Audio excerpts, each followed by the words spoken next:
Changing Lanes, the official podcast of BMW. Welcome to this episode of Changing Lanes, the official podcast of BMW. My name's Jonathan. And my name is Sarah. And today on the podcast, we're talking about something that we've heard over and over and over again. It cuts straight to the chase. It gives us an instant emotion. We know exactly what it feels like. That's right. Today we are talking about the BMW slogan, sheer driving pleasure, or Freude am Fahren, as it's known in Germany. It's been synonymous with the BMW driving experience for over a half a century. Yeah, but maybe you're wondering how this iconic slogan even came about and why it's more relevant today than ever. Well, everyone, you are in luck because today on the podcast, we will reveal those answers in a brief journey through BMW's history with this iconic slogan. So let's hop back in our time machine and go all the way back to 1917 to where this all began. Yes. Bloop, bloop, bloop, bloop, bloop. We're back in 1917. And as we all know, the BMW logo, it's been an essential element in all of its advertising campaigns. I mean, the logo was first used as a symbol of recognition and differentiation in 1917. Years before the BMW aircraft engine manufacturer would actually bring its first vehicle to market. But at that point, the company, it was still a long way away from a brand claim that could relay such a positive emotion like sheer driving pleasure. Yeah, so that means there was a logo, but no slogan yet. Exactly. Something was missing. But this all started to change in the 1930s. So with that little history lesson behind us, let's jump ahead in our time machine to then. Yeah, so in the mid-1930s, the German word Freude, which means joy or pleasure, that started to appear in BMW advertisements. So in 1936, there was a billboard for BMW cars and motorcycles, and it said in German, Kraftfahren muss Freude bereiten. And that means driving should be a pleasure. And ads for car dealerships would emphasize the Freude und Nutzen, or pleasure and convenience of BMW vehicles. Exactly. And by the way, Sarah, your German is fantastic. Yes, I've been rehearsing. Yeah. It's like, practicing my Aussprache, my accent, pronunciation. You must emphasize every letter. Yes. Every letter. So things were starting to move in the right direction back then, but there was, even an ad for the six-cylinder BMW 326 touring model, and it promised potential buyers doppelte Freude am Fahren, or double the driving pleasure. So, I mean, as you can see, the ad campaigns, they were using the word Freude, or joy or pleasure, to connect that emotional feeling to the BMW brand.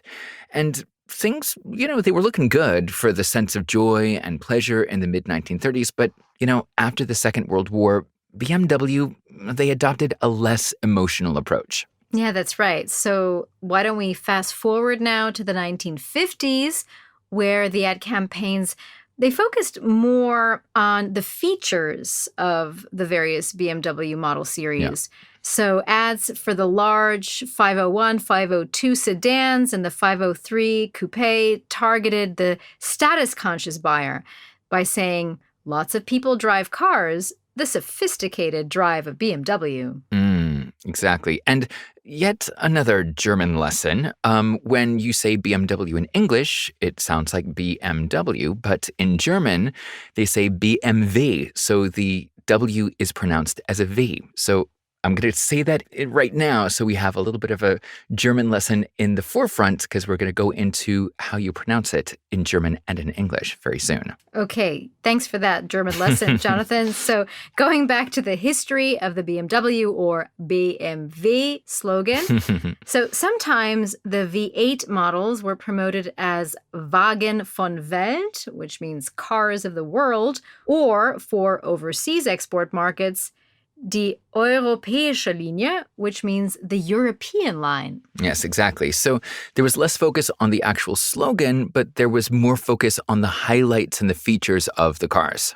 Yeah, that's right. Exactly. And with more focus on the features, still, BMW had a cheerful slogan in 1955 for the BMW Isetta saying, Freude haben, Kosten sparen, BMW Isetta fahren, which translates to a pleasure to drive, save money, drive a BMW Isetta. Yeah, Jonathan, just to remind everybody, we actually did an entire podcast about the Isetta. Oh, yeah, that's right. Yeah. Yeah, so everyone feel free to check out episode 19 of our Changing Lanes podcast in case you missed it. Okay, back to this episode. Cool. So with the Isetta, this is when Freude, or pleasure, started to reappear back into the BMW ads. But there was just still no push to create a brand-identifying slogan. The catchy Mehr denn je BMW, which translates to more than ever BMW, which rhymes beautifully in German, as you could hear, but it doesn't really translate in English. And like I said before, the W in German is pronounced as a V, so the Mehr denn je BMW, super catchy, but it would only appear sporadically and not so often. Yeah, there was another famous slogan, which was BMW eine Klasse für sich, which means BMW a class of its own. And that was often used in the boilerplate of many company press releases. But, still at that point, a real slogan that encompassed the brand as a whole, that was still missing. Yeah, exactly. All right, so from here, let's hop back into our time machine and skip over just a few years. We're going to stop off at the beginning of the 1960s. Yes, so this was when BMW accompanied the launch of its Neue Klasse, which means new class, with a marketing strategy that took a slightly different tack. So sporty, reliable, emotive. Now, these were the qualities that stood for BMW products from the very beginning and which were now to be the focus of product communication for the new mid-sized models. And then in 1964, there was an ad for the BMW 1800, which ended with the phrase aus Freude am Fahren, which means for sheer driving pleasure. And now this really struck a chord, and it had a great ring to it. And this same tagline started appearing more often in other ads as well, sometimes in the header, sometimes in the text. And then finally, it made its way right next to the logo. And in 1965, so just 1 year later, that's when BMW found the perfect slogan to fit the brand image. Yay, success. Woohoo! This logo was no longer alone. It had a slogan to tie it all together. Yes, indeed. It was a match made in heaven. Yay, perfect pairing. All right, so let's get back into our time machine and jump ahead a few more years forward to the 1970s. Now, this is when the further professionalization of the company's marketing, as well as the harmonization of its brand image, solidified. So in 1972, the word aus at the beginning of the claim aus Freude am Fahren, that aus was cut. It was a filler word like the, or from, or and without it, the message could still be relayed and the emotion would stay the exact same or actually become stronger. So the official BMW slogan that we know of today was set in stone. And also, Jonathan, actually, BMW Motorsport happened to be founded in the same year, and that marked a further step since this sub-brand serves a pilot function for its own independent corporate identity. And, we actually talked about this in episode 21 of our podcast, Blue, Purple, Red, A History of the BMW Logo. For all of you who may want to check that one out in case you missed it. Okay, back to this podcast now. I love how you know all of the podcast episodes by heart. Yes, of course. All right, so let's bring us back to 1972, and there was yet another milestone for BMW. So 1972 was a huge year for the company. Now, the architecture of the new BMW high-rise building that was nicknamed four-cylinder due to its unique design, that was also there. So it's a perfect timing for the year that the Olympic Games were held in Munich. Yeah, so you could say that 1972 was a great year for BMW. Most definitely. And, it didn't only resonate within Germany, but also worldwide. In 1972, when sheer driving pleasure became the company's slogan, its translation for export markets was also standardized. Before this, many freely translated variations had been used, and, some of them just didn't really sound right. I know, right?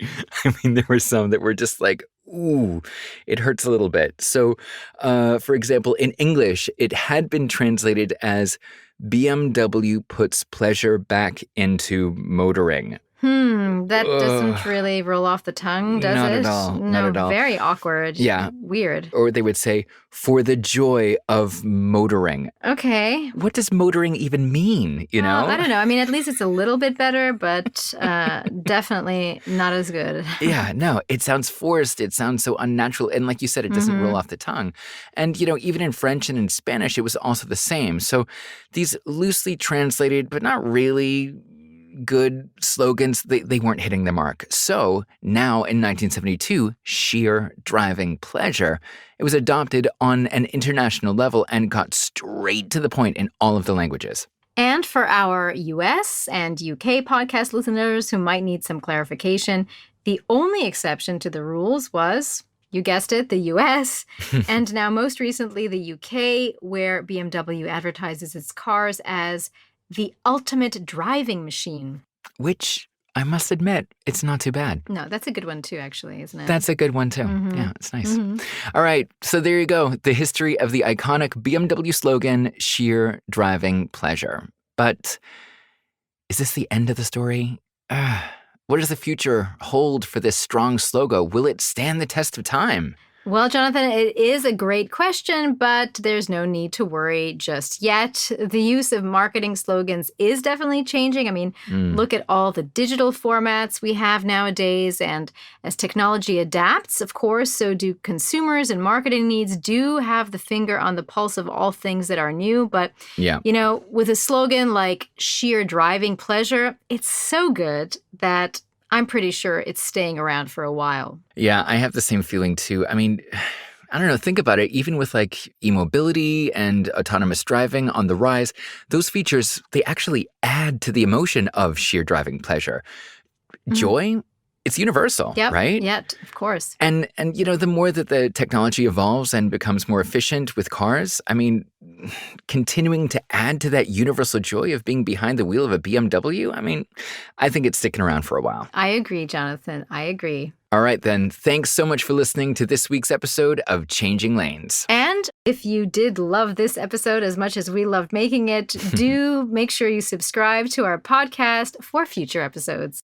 And to dive deeper into all things BMW, head on over to bmw.com to learn more. My name is Sarah. And I'm Jonathan. And this has been Changing Lanes. See you next time.